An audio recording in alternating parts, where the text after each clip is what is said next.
In diesem Quadranten geht es um Respekt. Respekt ist, dass ich den anderen so, wie er ist, stehen lassen kann. Dass es so, wie er ist, okay ist. Auch wenn ich die Meinung zum Beispiel nicht teile. Auch wenn ich nicht dieser Meinung bin, die der Mensch hat.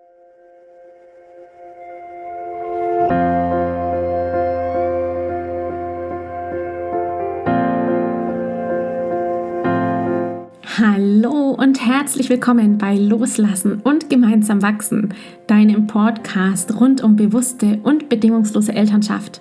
Mein Name ist Manuela Festel, ich bin Mama, Mutmacherin und vor allem Mentorin für achtsame Kommunikation und gewaltfreie Konfliktlösung mit Kindern. Und genau darum geht es auch hier in diesem Podcast. Ich zeige dir, wie du deinen Weg in eine bewusste, authentische und bedingungslose Elternschaft findest und Konflikte schließlich mit deinem Kind achtsam, respektvoll und gewaltfrei lösen kannst. Ganz ohne Schimpfen und Bestrafen. Bist du bereit? Na, dann lass uns loslegen. Einen wunderschönen guten Tag dir hier in Loslassen und gemeinsam wachsen. Schön, dass du wieder da bist. Ich freue mich sehr darüber und bringe dir heute auch eine neue Frage mit, die eine Frau aus Gemeinsam wachsen an mich gerichtet hat. In Gemeinsam wachsen, mein 12-wöchigen Mentoring-Programm, da besteht die Möglichkeit, regelmäßig immer wieder in Q&As Fragen zu stellen, und es ist unglaublich, was für eine Bandbreite und Vielfalt an Konflikten die Frauen da mitbringen. Unter anderem eben diesen, den ich hier für dich habe, über den ich mich auch sehr gefreut habe. Es geht nämlich darum, um diesen Moment, wo wir uns im Konflikt selbst nicht leiden können. Also, was, wenn ich mich selbst nicht okay finde? Oder wenn ich mein Kind einfach nicht in Ordnung finde, so wie es ist? Was mache ich damit? Ich werde dir hier in meinem Feedback, in meiner Antwort dazu Einblicke in das Okay-Gitter geben und natürlich berichten, wie das so ist, wenn man sich okay fühlt oder eben nicht okay fühlt und welche Rolle da Annahme und Akzeptanz letztendlich haben. Wie immer lese ich dir jetzt erst einmal die konkrete Frage der Frau vor, damit du auch weißt, was ihr genaues Anliegen ist. Ich wünsche dir ganz viele Erkenntnisse, viel Freude, freue mich immer über deine Kommentare, über deine Bewertung und wünsche dir jetzt erst einmal ganz viel Spaß dabei. Liebe Manuela, nach deinem ersten Video über die Grundlage der Kommunikation stelle ich fest, dass ich abwechselnd mich oder mein Gegenüber als nicht okay bewerte. Woher kommt das und wie kann ich daran arbeiten? Total coole Frage. Also, woher kommt das und wie kann ich daran arbeiten? Es gibt in der Theorie, in der Kommunikationstheorie auch eben das Kommunikations-Okay-Gitter, also das Okay-Gitter mit 4 Quadranten. Der erste Quadrant ist der, wo ich mich okay finde und mein Gegenüber okay finde. Der zweite Quadrant ist der Quadrant, wo ich letztendlich mich okay finde, aber mein Kind nicht. Also ich mache alles richtig, aber du, weil du dich so aufführst, du bist nicht okay. Du mit deinem Verhalten bist nicht okay. Es gibt den dritten Quadranten auch noch, das ist der depressive Quadrant. Das ist nämlich der, dass ich mein Kind okay finde, aber mich nicht. Mein Kind ist ja in Ordnung, aber ich bin eine furchtbare Mutter. Ich bin schrecklich. Ja, was bin ich nur? Ganz viele Ich-Bin-Sätze mit negativen Sachen, die uns gar nicht gut tun. Und dann gibt es noch den vierten Quadranten, in dem beide Teile nicht okay sind. Ich bin nicht okay und mein Kind ist auch nicht okay. Wir switchen in Konfliktsituationen innerhalb aller 4 Quadranten in der Regel. Innerhalb von allen 4. Am Anfang findest du vielleicht dich noch okay und dein Kind okay. Wenn es sich dann hochschaukelt, irgendwann ist dein Kind nicht okay, aber du bist okay. Und dann, wenn du wütend geworden bist und schimpfst, in dem Moment switcht's und du findest dich nicht mehr okay, weil dein Kind ist ja eigentlich in Ordnung und irgendwann fühlst du dich in der vollen Ohnmacht. Also es kann wirklich sein, dass wir in Situationen wahnsinnig viel hin und her switchen im Konflikt. Was kannst du tun? Voll cool, dass dir das auffällt. Ich freue mich gerade. Das ist irgendwie so auch ein kleines Highlight, wenn das so bewusst ist, dass wir da ja so switchen. Ist wirklich der Fall. Also da könnt ihr gerne alle mal zusammen eure Wutmomente anschauen, die ihr habt. Wir switchen da ziemlich viel.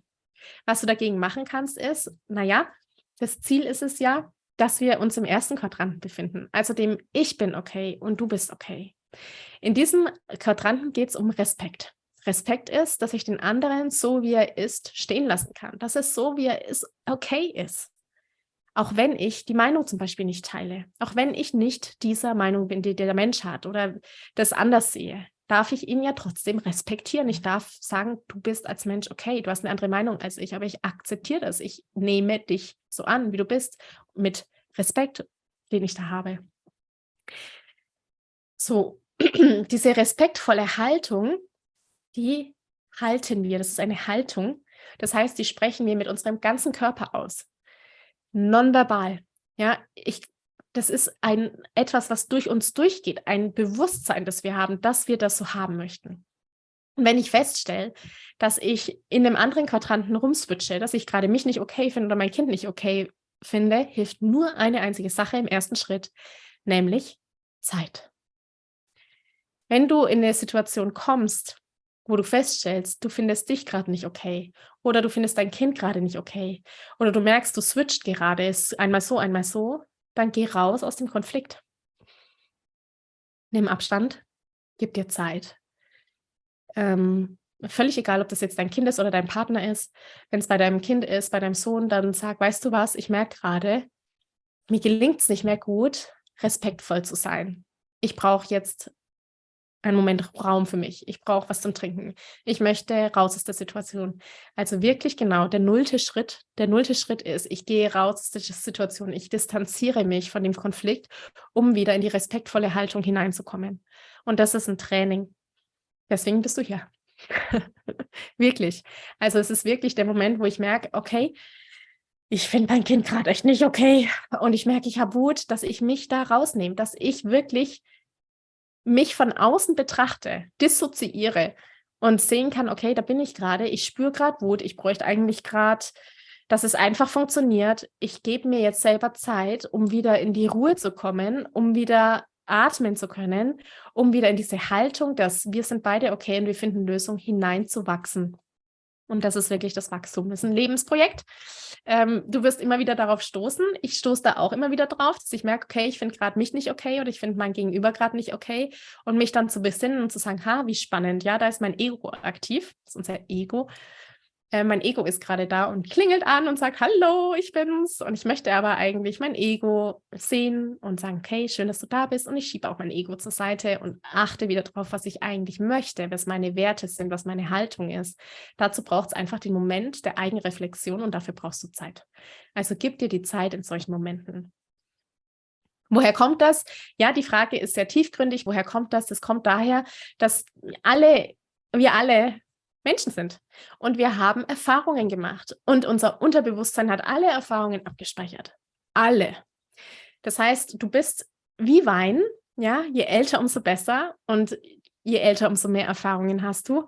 Und natürlich sind da aber auch an deinem Rebstock die ein oder anderen Kratzer dran. Du hast in deinem Leben einfach auch Schmerzen erfahren.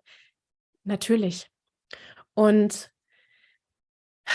es ist eine Form von Strategie, die wir Menschen eben haben, ist andere dann zu beschämen, um unseren Schmerz nicht zu sehen, ist andere niederzumachen, damit wir selber nicht niedergemacht werden, ist andere zu beschimpfen, weil wir selbst beschimpft worden sind. Und da entstehen eben diese Muster, die letztendlich Selbstschutzmechanismen geworden sind im Laufe der Zeit, die mal dienlich waren und es nicht mehr sind und heute eben die Überbleibsel sind in Beziehungsgestaltung im Miteinander.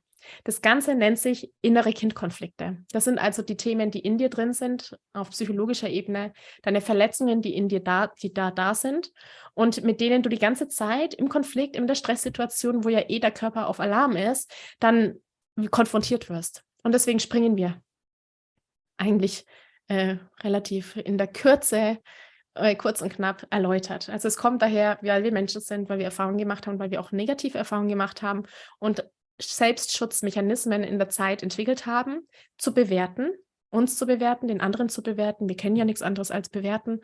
Und da dann natürlich sagen, mein Kind ist nicht okay, ich bin gut. Täter-Opfer-Geschichte. Ich gehe jetzt gar nicht mehr in die Tiefe, aber letztendlich ist das einfach völlig menschlich in uns da. Es hilft, wenn du rausgehst aus der Situation, atmest und dir selbst Zeit gibst, um wieder in deine respektvolle Haltung zu kommen. Ich danke dir von ganzem Herzen, dass du dir heute Zeit genommen hast, diese Podcast-Folge anzuhören. Wenn du noch mehr Impulse, Ideen oder Inspirationen auf deinem ganz persönlichen Weg zur bewussten und bedingungslosen Elternschaft suchst, dann abonniere unbedingt meinen Newsletter oder du folgst mir auf Instagram, Facebook oder Telegram. Möchtest du wissen, welche Kommunikationsstones sich in deinen Alltag eingeschlichen haben und mit welchen leichten Tricks du Konflikte mit deinem Kind vorbeugen kannst? Dann hol dir mein kostenfreies E-Book. Du findest es unter sprachzeichen.de/40-Sätze. Wenn auch du mal eine Frage stellen möchtest, dann komm am besten auf meine Warteliste von Gemeinsam wachsen, meinem 12-wöchigen Mentoring-Programm von der Wut zu Respekt und liebevollen Eltern-Kind-Kommunikation. Das findest du unter sprachzeichen.de/gemeinsam-wachsen-Warteliste. Wenn dir die Folge gefallen hat, freue ich mich natürlich riesig über einen Kommentar und natürlich, wenn du die Folge bei deinen Freunden und Freundinnen teilst und meinen Podcast abonnierst. Jetzt wünsche ich dir aber alles Gute. Wir hören uns sicherlich bald. Viele liebe Grüße. Ciao, ciao.